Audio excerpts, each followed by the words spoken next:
But what are we riffing on? Well, we're just going to start talking, and at some point I'm just going to be like, yeah, this is where the podcast started. Yeah, that's my plan. It's a perfect plan.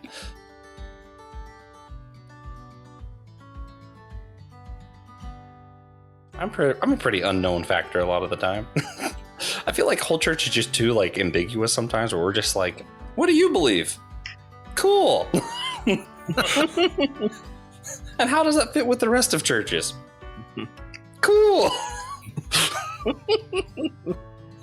You know. In systematic ecology, where we're like, what are your thoughts on Last Jedi? And then we go, Joshua, uncool.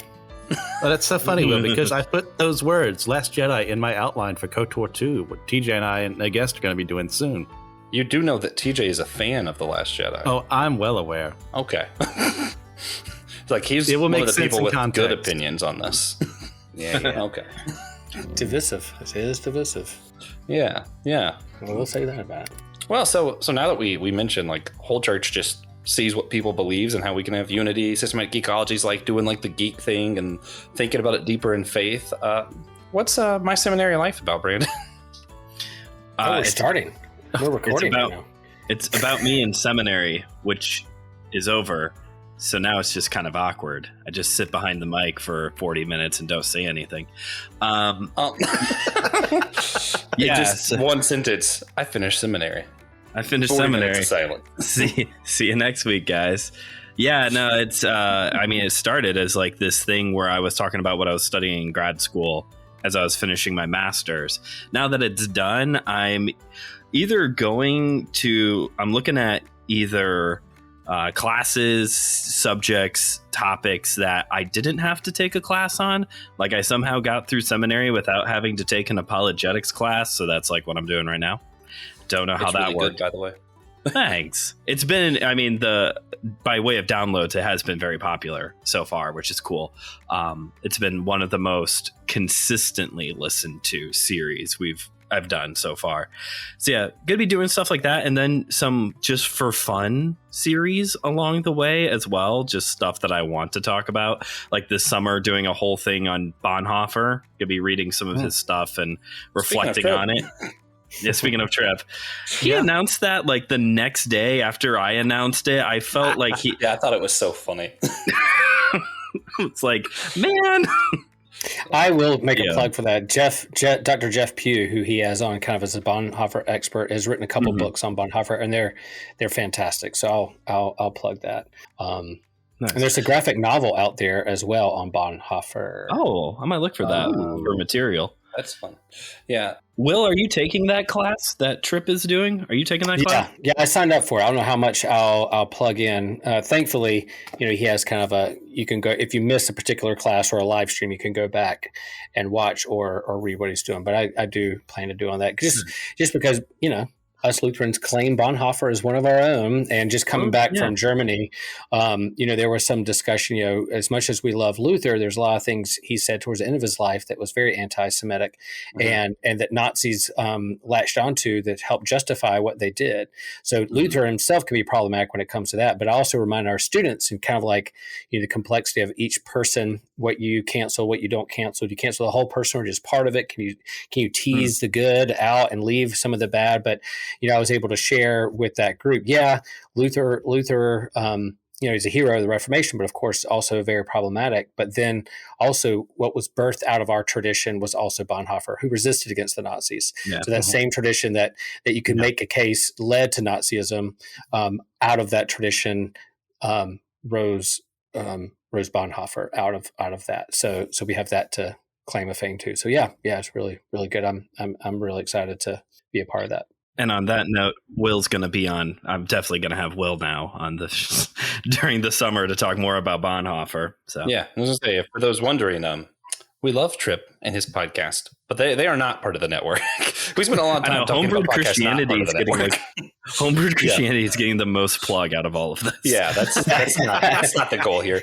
But no, one thing I do love though is that's part of why it made sense for us to do this whole network thing, is because like a lot of us already listen to each other's show and like text each other about it. Like, hey man, I really like this series. I really liked this that you did, or, crossovers happened already between My Seminary Life and Whole Church and different things. And it's like, hey, why don't we like make this official so that we actually benefit from one another? Do it. So Let Nothing Move You podcast is essentially like what I love to do when I go into the Word, when I love receiving preaching from others, is going verse by verse, chapter by chapter through the Bible.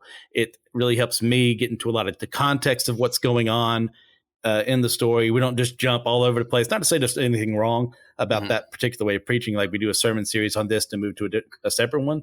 Like that is still very useful to me, but it's way more useful for me to just keep going straight through. So I'm starting with the book of Luke. I just did chapter 9, which was our last episode. Yeah. I'll continue through that. Then I'll be going to the book of Romans. And after I'm done with those two, I'll be going back to the very beginning, going straight through the entire Bible from Genesis to Revelation. Yeah, chapter 9 was good too. Yeah, so we have Christian is going to the Southern Baptist Seminary. Brandon went to a seminary that I forgot the name of. And Grace Theological Seminary. It's part of the Charis denomination. It was Grace Brethren.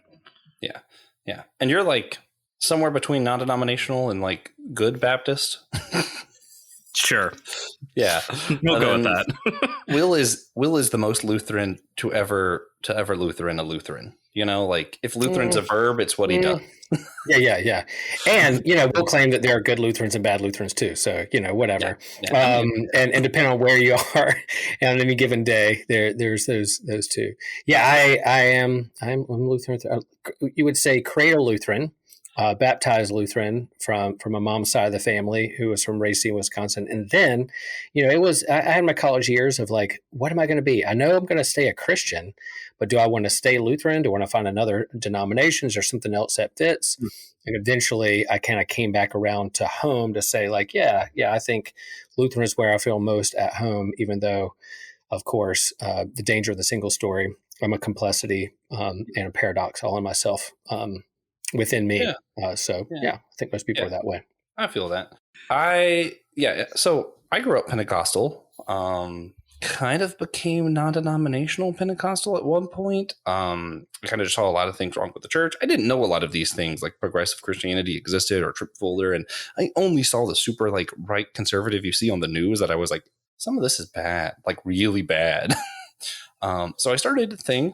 It was Team Zao. It was this online ministry of like blogs and everything. Occasionally we did like a podcast type thing with it. And then we had a bunch of different people who kind of worked together on that. And it was Team Zao because, Zao is life in Greek. And I was like, oh yeah, this is just life. At the time I was really big into nutrition. So we talked like body, mind, soul, kind of whatever. After I had my car accident where I like died and then kind of came back ish, it was a whole ordeal. I ended up still trying to do it for a little while. And then we had one of the people who worked on it with me actually passed away from a heart failure. And then it just kind of fell apart slowly with just a bunch of different things. And I was like, yeah. And part of it was we weren't doing the podcast anymore because the mic was in my car. So we're not going to do that part anymore. And it turns out that's why people were checking it out in the first place. They didn't really care about the blog. So someone eventually, after we ended it, was like, wait a minute, the reason y'all stopped the podcast is because you didn't have a mic and just sent me a mic. So then we had to do something. And I was like, well, what was a lot of it actually about? And after I went through a lot of other experiences and stuff, I realized the problem with the church wasn't we need to branch off and make another division to do the right one finally. It was kind of actually, we got to figure out how to come together because Christ's main thing of how we should witness was actually how we love one another. And the love of the church is what's the witness, not having sound good 3-point sermons. So it was like, okay, how do we do that? And eventually that became whole church. And I just made the tag long Anazao Ministries because it's like to live again. And I was like, oh yeah, nice throwback to that Team Zao thing that we did. And now we're finally seeing the need for this network because we have a bunch of different podcasts that are kind of working together already. So just sticking with it. Anazao Ministry Podcast, which turns out spells AMP. Which is a fantastic. Was not planned. Yeah, I love that. That's a great acronym. So explain a little bit more about the Greek word, because I think that's really cool. I think that's a good connection of what's going on here. So explain the Greek word behind it and kind of the theology behind it.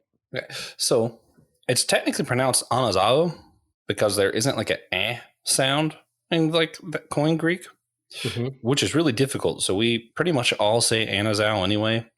Just letting everyone know that we do know that that's not right. We just don't care. Christian, don't tell your Greek prof next semester. I really hope Dr. Siegel doesn't listen to this. Dr. Harmon, I'm so sorry.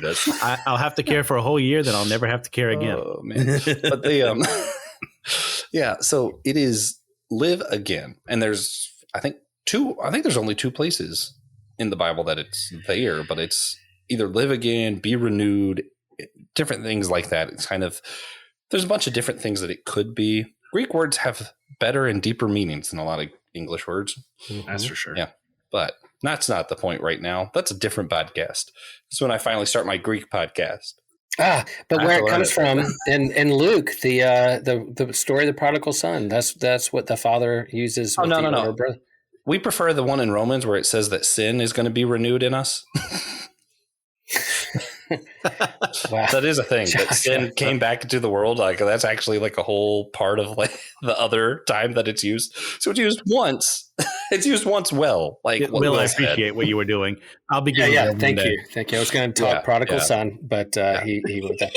Yeah, I think when the father looks at the older son and says he was once dead but is alive again, lost but now found, that's the word that Jesus is used in the parable to come back again. And so systematic geekology, we dive into the geeky things. We just came off of season 3 of The Mandalorian. Spoilers for everyone, but there is these different factions.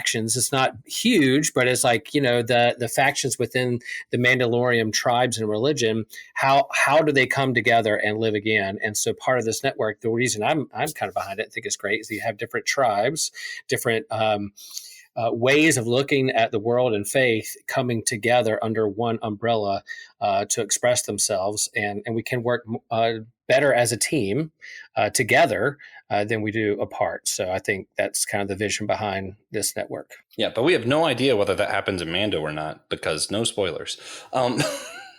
So anyway, it's already been over. You should have watched already. Come this on, is not Brandon. A spoiler announcement. No, I'm pretty behind. Yeah. I'm pretty behind on a lot of stuff now. But what I really like about that though is the way that Jesus uses it kind of highlights why the Greek term is better to me than we could have just been another New Life Ministries. There's a million of those. But it's because of how the word can take those multiple meanings, and Jesus was kind of intentionally vague in that, right? Because it does say, oh, he's come back to life again. But also, no, his son was renewed to him. His son returned. His son is a new person again.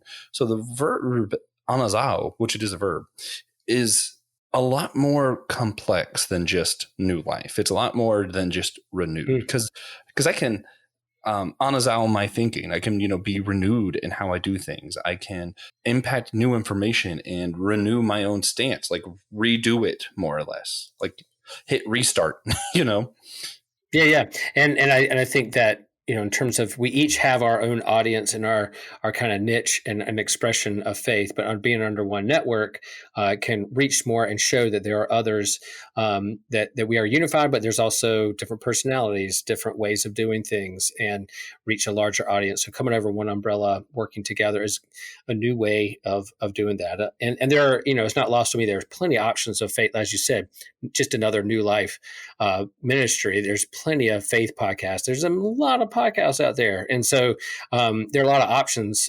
So we don't pretend that there are other options and other people who do great things, whether it's homebrewed or other folks that do stuff, but how we come together and network together to extend the family tree, I think is important.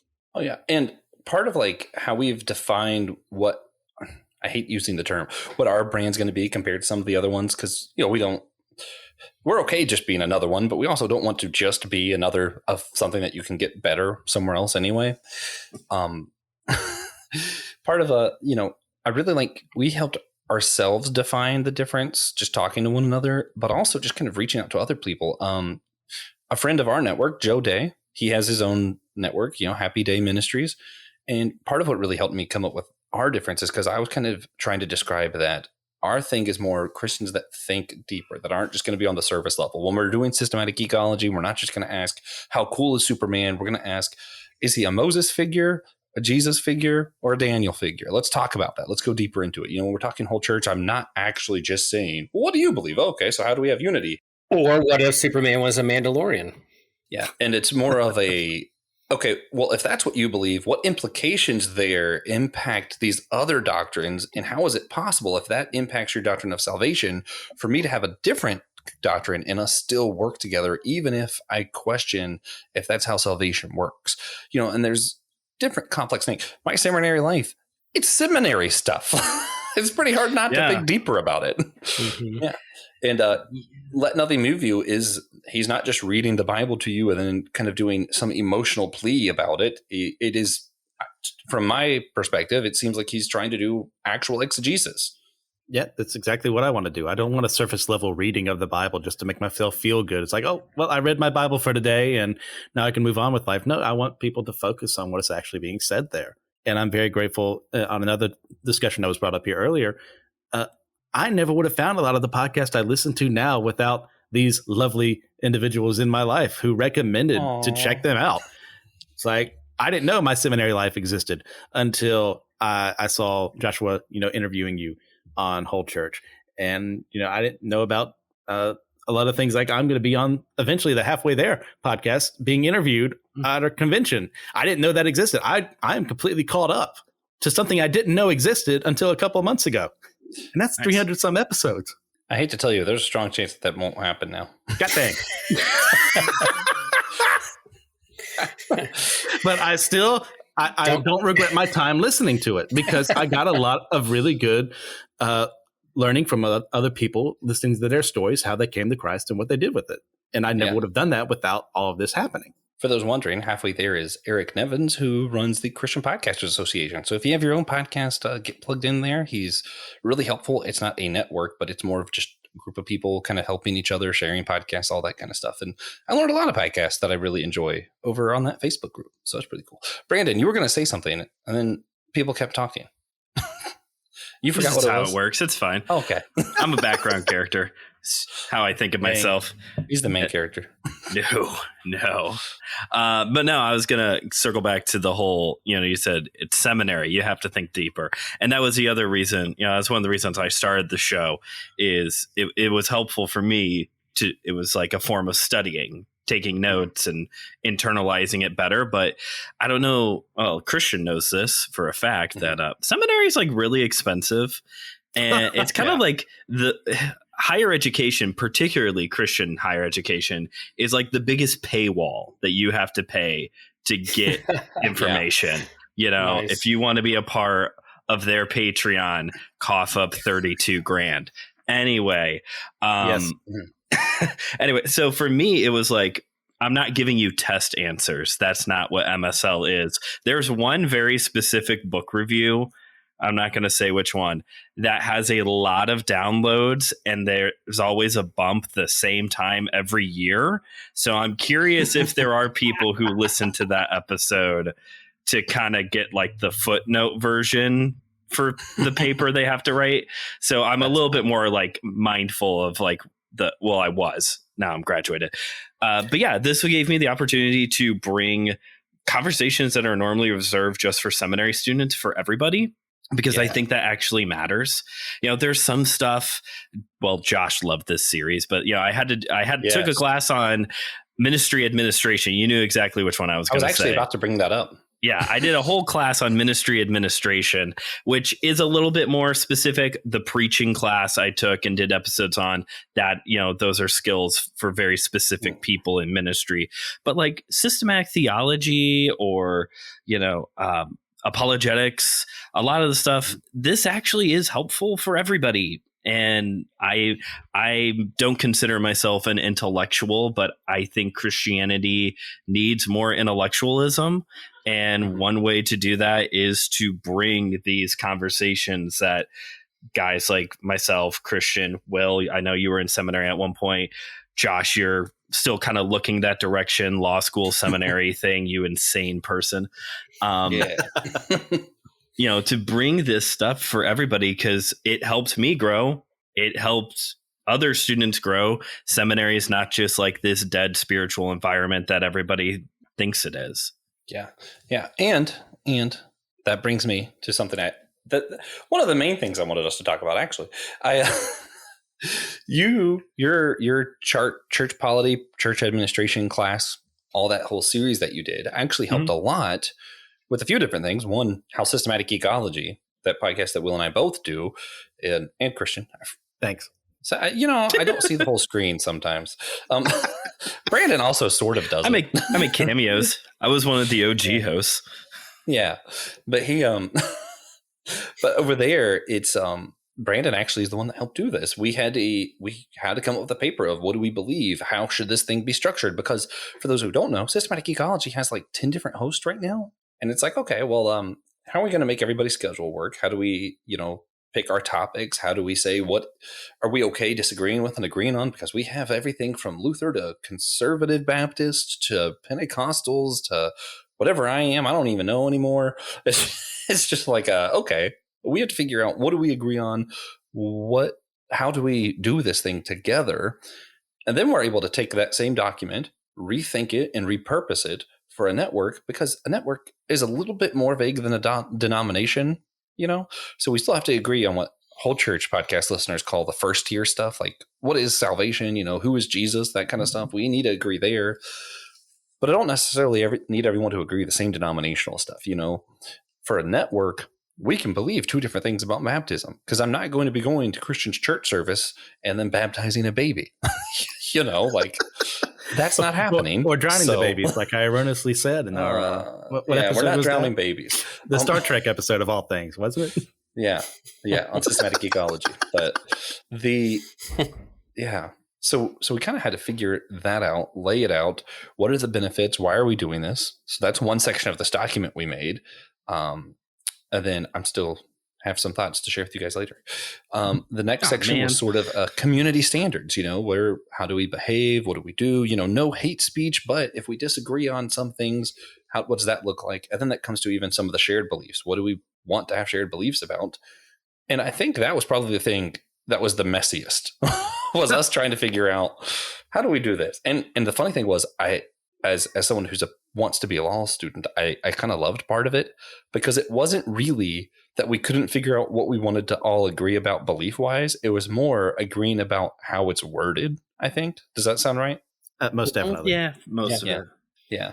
But words matter, and to like kind of think through and be intentional with those words, I think is important. Is like if you're dating somebody, you don't necessarily care how they how they keep their bathroom, or whether they make their bed or not. But eventually when you get under one roof and you live together, or you're roommates or something like that, and you're like, okay, but now we're on this roof. How are we going to live together and navigate our worlds together? That makes a difference. So this network, if we're all under one roof, doesn't mean Brandon has to make, if we're in separate rooms, doesn't mean he has to make his bed every day because I do. But yeah, the common living areas where we hang out, we gotta, I don't want Brandon leaving his coffee cup out for a week with coffee in it, because it's going to get mold in it. I don't know where I'm going with this metaphor analogy, but you kind of know where I'm going with this. I'm along for the ride. I don't know what theological framework's going to turn into mold after 10 days, but you kind of know what I'm getting at. Like, how do we live together is the big question. Yeah. Well, and that's, so what part of what's interesting too is like even informing it, because us four, for the most part, are kind of on the same page, kind of. There's definitely wiggle room. I think there's, a scale. Some of us are more conservative. I think Brandon and Christian are probably more conservative than me and Will, but it's not really that huge of a difference. But we're thinking of who we're open to. And we're like, well, we don't want to have a conservative or a progressive bent, really. We want any person who's truly a Christian podcast that's thinking deeper, because, our whole tagline is Christian podcasts that think deeper. So we want it to be about that. Which, side note, that's what I was going to say earlier. When I talked to Joe, the Happy Day Ministries is going to be more practical stuff. So they're thinking of what does this thing practically look like? Whereas our network is going to be more focused on thinking deeper about things. Not that we're never going to talk about practical stuff, but just kind of okay, so that's the different flavors there. So that really helped define it. Another thing that helped define it was when we took this document I'm talking about with the 3 parts, I actually sent it to some people that I knew were way more conservative than me, and a few people that I respected that I knew were way more progressive than me, and said, if you were to consider this, what words here stick out to you? Smart. Yeah. And then even after that, we within ourselves refined it even more. But I remember one of the progressive woman Christian podcasters that I really respect was like, yeah, I would never join anything that kind of sounds like you're okay with people just not liking women leaders at all. And I'm like, okay, you know what? I agree. I also don't want to be a part of that. Maybe I worded that too vaguely.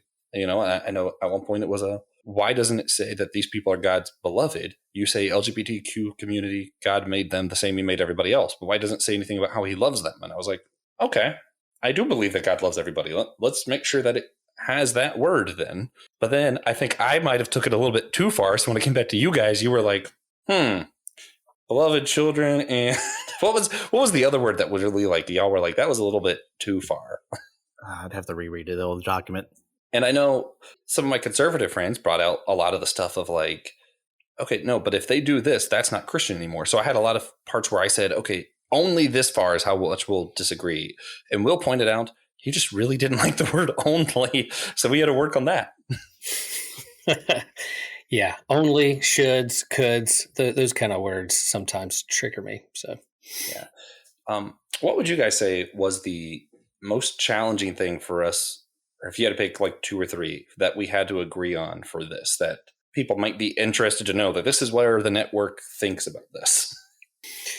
When Joshua tells me to turn my mic down, I'm like, what? I don't know how to do that. No, I do think, I mean, there's just a broad spectrum within Christianity. And sometimes, we get in our own little tribe, or our own church, or our own family, and we think that's the only way, or forget how other people operate. And so, or think differently, or think in a different way. And so it's helpful to be in the same room and have healthy conversations. That's what we want to model. I know that in systematic ecology, like we don't want to be a Trojan horse or a bait and switch just with our geek stuff. And then like Jesus jukes somebody and like, I gotcha. This is what you should believe. But it's like, we generally want to geek out and hang out. And then that's going to lead to some bigger things. And sometimes, it doesn't mean that we can't disagree. I mean, it's just working on that document and be intentional with words. We see how each other, our styles and how we work and what maybe sits well with us or doesn't sit well with us. And that's going to be, across the board. There'll be more times like that when it comes with our guests that we have, or when we're trying to iron out a year from now where we are and where we want to head moving forward. So I can't think of anything specific, but I just think it's healthy. It's how people work together and in a healthy way. Yeah, I think specifically to me, I remember the only thing being a big deal. Because God loves everybody. We want to be open to everybody, but then it was the question of, yes, we want that, but no, we don't want someone who's going to come on here and do hate speech or something that might be considered slander or anything like that. Right. I think the other 2 for me were probably women in ministry, then the LGBTQ community stuff. I'd second that. Yeah, Christian, what? How did those conversations go? I know, but our listeners don't know, and I'm tired of talking. Well, it's like reading the original documents, like I understood the spirit of exactly what you were saying, but knowing people and how they would misconstrue certain words, I wanted different wording, and Brandon said some similar things as well. And we got into that discussion of how to do this correctly. I still can't remember exactly what the words were we talked about that we changed and what was added in there. But at the end of the day, it's like, how can I be a part of this group, not compromise what I believe, because obviously I come from a very conservative slant, and yet at the same time still approve of how this is worded, how this is being handled, so we can have these open discussions on issues that I really don't agree with, and yet can still lovingly have a conversation with someone about that. Yeah, ironically, part of why that stuff was a big deal from the get-go for me is because I do listen to podcasts with Tripp Fuller or Dan Koch, and I don't remember which show it was exactly, but they mentioned like the first thing that people look for when they look at a church's website is, what do you believe about women, LGBTQ community, and do you think Jews are going to hell? I just assumed that none of us think Jews are going to hell, so I skipped that one. No. I'm like, you know what? I think that falls under the slander and hate stuff, so I'm ignoring this because they wouldn't make it anyway. But the other 2, I was like, I really want this to be a place where people more on the conservative line and the progressive line can be okay without us getting into heresy, So to me, it was, personally, I think there's good arguments on both sides when it comes to like the LGBTQ stuff. When the whole church interviewed Reverend Justin Coleman, Methodist pastor that Will and I both know. One of my favorite things ever. We made a t-shirt. He said, "I'm really glad there's not a theology test to get into heaven." And I was like, me too, man. Amen. There's definitely stuff that I don't think is a sin that could be. And there's probably stuff that I think is a sin that definitely isn't. Then God's like, dude, what is wrong with you? Like that stuff definitely exists. So yeah, we can be wrong about some of these even important theological issues, but figuring out how do we say that without sounding like we're giving permission for someone to come on here and say that everyone's going to hell and there's no chance for salvation, and also not leave room for people to come on and be like, there's no such thing as sin. We don't want either of those things really. So we're like, how do we word this where we're kind of creating parameters that we're okay with without it being too narrow or too wide? Brandon, how do you think we did? You did the church administration class, so you can evaluate us. 0 to 10. How did that conversation go? How did bylaws look, Brandon? Like, how do our bylaws and Constitution and? Yeah, I thought the conversation went pretty well. I've been in other situations where we've been where we've set parameters, or and it didn't go well. Like, we've all been in those situations. Maybe you haven't had to write like a constitution or a document like this before, but just like communicating with people from very different backgrounds, it can very easily get messy. People from the same family fight all the time, let alone people from 4 different corners of Christianity. But yeah, I think we all handled it well. I usually play like the role of the Spectre from the DC. Well, I'll use a Marvel one. I usually play the role of the Watcher because I know Marvel's more popular. A good one. I kind of play the role of the Watcher usually, and just kind of like observe things, because that's a good place to be at when things could explode. And yeah, I think there were things that came up that were totally, for me, like, yeah, that sounds good. Moving on now, please. Thanks. And partially it's because I consider like my faith to always be like a work in progress type of thing. So when it came to a lot of like the very specifically like the women in ministry part, like to me from the get go, I was like, yeah, good. Signing off, moving on. But just to sit back and watch you guys like Will dissecting the word only and could and should, and those are important. It's very tedious, and Pastor Will's actually a pastor, so he's sat through many of these tedious conversations before with church constitution stuff. So, but just to like get everyone's perspective, and everyone was very courteous and willing to listen to each other and process together. Maybe that was the good thing. Yeah. It was like the processing part was very healthy and done well. Yeah. I know the one of the 4 of us is a host of the Whole Church podcast, and he was really excited. He was like, man, this is some good church unity right here, because it's not uniformity. I was like, yeah, this is what I'm talking about. Sorry, I did get excited afterwards because I thought about it, and I was like, hey, none of us fully agreed on this thing, and yet we agreed on where we need to agree. And that was pretty cool. Yeah. Will, I'm going to throw the hard part of this to you, because we mentioned it being the hard stuff, because we mentioned these were the tougher conversations. For the sake of clarity, for those who are listening, how would you describe where we came down with women in ministry and LGBTQ as far as how much we want to agree with one another? Pass. Okay. No, just kidding. No, from what I understand is that we... Yeah, I think where we came down is just like we acknowledge that there are differences when it comes to women in ministry positions within the church, and then how do we do it? How does one particular church or denomination define pastor, define priest, and we are like there's biblical language around that in Paul. There's other places in Scripture that point to women in leadership and in ministry and preaching and teaching, but there's other parts that, in terms of where there's just differences in terms of how do we define those terms. And we wanted to have under one umbrella say, like, we are not against women in leadership or teaching or being in ministry. But when it comes to like the office and role of pastor and priest, there are differences within Christendom, and so we acknowledge that. But we don't want to say that women, we don't want to be chauvinistic or like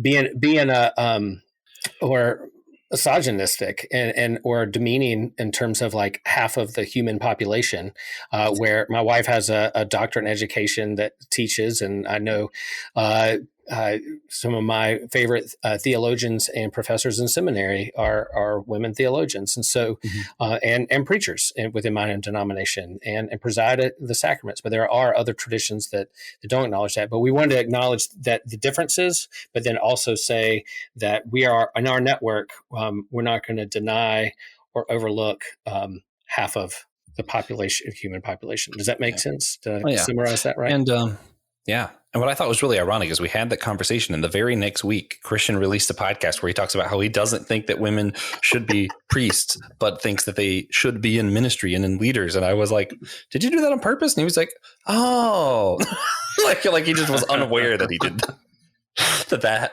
of the timing. And I was like, "That's kind of funny." I have very low awareness as a person. Yeah, it was pretty amusing to me. And similarly, in terms of human sexuality, that you can, that's the same way, it's expressed the same way within Christendom. There are some who are like, I disagree with same-sex union or marriage, or even someone who is attracted to the same sex, that whether they're a ministry or preacher or priest, those kinds of things, that within Christendom, there are some Christian denominations that are open and affirming, and some who are not. And so we wanted to at least acknowledge the differences in the room, but also say that we don't want anyone to be demeaned or seen less than human, that everyone's created in the image of God. And in terms of those expressions and understanding what that means for folks, we want to have an open table, but also acknowledge that there within Christendom itself is very diverse. And there's a wide spectrum in terms of those things. And that's what we wanted to, but we want to be clear in this network where we stand in terms of where those parameters are in terms of how you speak of the other person. Yeah. And how you see the other person. And that's where we wanted to kind of say, we don't want to put too many boundaries that they couldn't express their heartfelt feelings of how to interpret scripture, but also wanted to draw some parameters in terms of how we view the other person in terms of creating the image of God. Yeah. Yeah. We are okay with a podcast in this network saying that, people from that community are beloved and sinning. We are okay with people saying they are beloved, and I don't think it's sin. We are not okay with them saying God hates them and they are or are not sinning. That the part is that first part is really the thing that we want to agree about, that God does love people, And I think what's funny too is just to give everybody an example, Christian and I think for the most part, most of our theology is actually really close. But for these two like big things, air quote big things of like women in ministry, and then I think specifically transsexual, we are very different about, where I'm like, nope, I think it completely makes sense that transsexuality can be a thing scientifically. I don't think there's anything in the Bible against it. I think, women pastors are cool. And Christian's like, nope. And yet at the end of the day, we can still love each other. Yeah. But I feel like if we get into like doctrine of what is salvation, the Holy Spirit, a lot of stuff we do agree upon. And it's just kind of knowing it's not this polarized thing of you're on this side and I'm on this side. It's more of a no. And it's especially going to happen with a podcast like this, where we're trying to think deeper. I'm going to have a whole different set of beliefs than just one denomination is going to say. I'm not going to be on one side or the other. I'm going to have thought through as many different doctrines as I can, and just came out where I thought it made the most sense, regardless of what side it's on. And I think all of us would probably agree to that, even if we disagree on those specifics along the way. Yeah, we acknowledge that, the church creeds, whether apostles, Nicene, others, took hundreds of years for them to develop. Even the canon of Scripture took hundreds of years to come together. And so, when you're if you have a new non-for-profit, or if you're a church and you're trying to iron out your website, or what you believe in your website, I hope that people take time to think through the words they use and why they use them. And then if there's someone from the outside looking in saying, this is how I perceive you saying this, is this what you're trying to say? And you're like, no, that's not what we're trying to say. So I need to think of a different way to say it. Or like, hey, I think you captured that right. And it's not that it can make all people happy. Certainly not. But words are important. And so this, what we believe, how we structure ourselves, how we want this network to be, we've said that this is a living document, that this is going to be fluid. There may be, we may need to add a different bullet point at some point. There may be another issue that comes up we need to address and talk about. There may be some words that are used within our network that someone coming in going, hey, I believe with everything except for this one sentence, and I just need some help with that, then we're open to those things because that's how you live in community with each other. Yeah. And that's I'm trying to think of what I had such a good thing there for a second. Give me a second. It was going to be a fun transition. I'll say this, though, that we don't want to just make everybody happy, but at the same time, kind of in the same spirit of Paul, of being able to the Jews, I was a Jew, to the Gentiles, I will be a Gentile. And so, Paul was able to figure that out. Paul, when he preached to the Greeks, he used Greek material, and I think it's both in Philippians and also in the book of Colossians. He pulls from hymns, even pagan poetry at times. We don't want to just be so vague that everyone feels welcome. We do want to have parameters of some sort, but still to have, this ability to, maybe you're a little bit more progressive, maybe you're a little bit more conservative, maybe you're a little bit more a thing, whatever gonzo is, an alien. Right. But, we want to be able for people to feel welcome. I'll steal what we say at my church's youth group. Welcome, wanted, loved. That's what we're shooting for here. Yeah. Nice. Yeah. Nice. Yeah. And we want all the listeners to be comfortable. And, as we go through, you're not going to hear anybody. You're not going to get to even hear a Christian and go, oh, so he's conservative. That means he believes all of these conservative things. No, Christian's a thoughtful person. And you're just going to have to wait till he talks about a topic to figure out what he actually thinks about it. And the same thing goes for all of us. I know I'm actually adding another podcast. So usually I don't talk about my specific beliefs on whole church, but in this network, I'm going to be adding Dummy for Theology. And I'm just going to be talking about theological topics, not doing anything practical with it at all. And just going to be educational. First one is just going to be, what is theology? Because that's a big thing of itself. That's funny. I was telling Will about it. I was like, and I'm going to start going through the Bible to find the tales. And he was like, Josh, you're stopping at the word beginning, the word created, the word God. This is just word for word Bible. And I'm like, that's fine.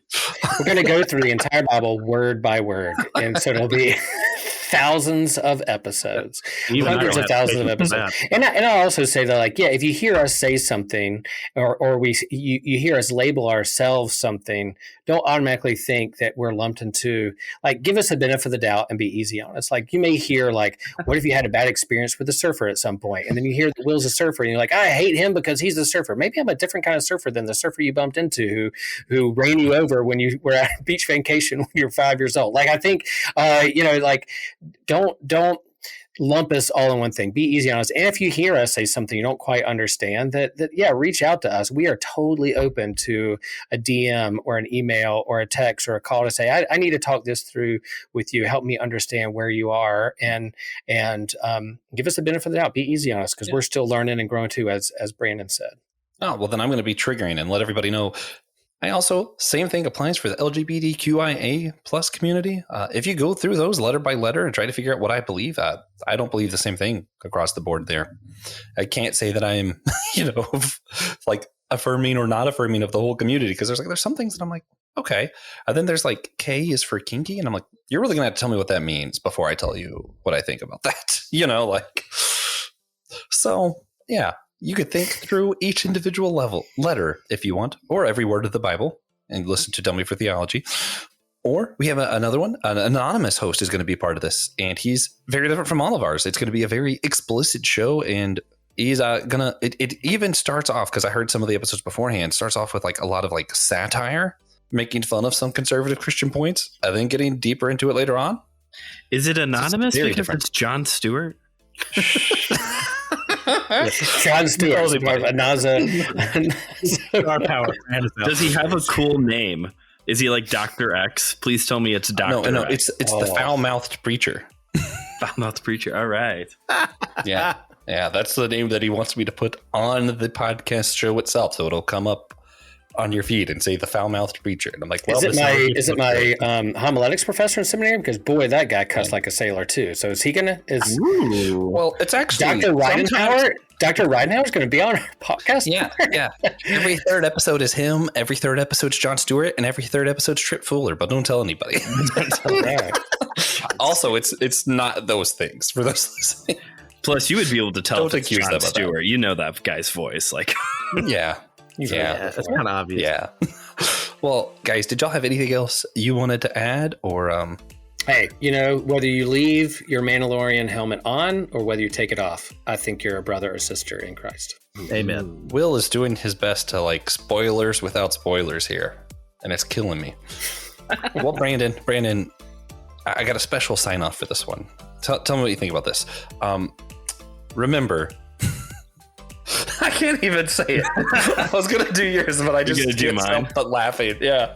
Oh God. Could you do your sign off for this? Mine? I think it's a good one for all of us. We all support this one. Sure. Do you want me to do the full? Remember, theology is for everybody, so keep on studying. Yeah. In fact, what if you just said it like that while we're talking, and I just cut it right there?